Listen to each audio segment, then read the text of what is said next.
আহা কি আনন্দ আকাশে বাতাসে।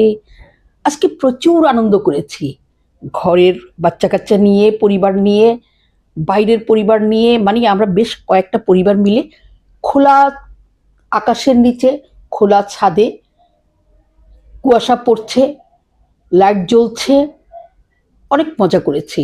এর মধ্যে গ্রিল করেছি মুরগির, দেখতেই পাচ্ছেন, একদম গরম গরম গ্রিল, আর হচ্ছে নান। আজকের হবে খাওয়া সেই রকমের। সবাই মিলে ওদিকে গান বাজছে, ডান্স করছে, বাচ্চারা একদম খুবই খুবই মজা করছে, এবং তারা এত আনন্দ করছে যে মনে হয় যে এটাই তাদের কাছে অনেক বড় আনন্দ। কিন্তু আমরা তো ছোটবেলায় আরো বেশি আনন্দ করতাম অনেক কিছু নিয়ে, কিন্তু ওরা এগুলোই করার ওদের আসলে সুযোগ আছে, এর বাইরে তেমন কোনো সুযোগ নেই। তাই এটাতে ওরা আনন্দ খুঁজে পেয়েছে। তবে অসাধারণ লেগেছে সবাই যখন আমরা আবার খেতে বসেছি। ওই ভিডিওটা আমি পরে দিব। খুবই খুবই মজার দিন ছিল।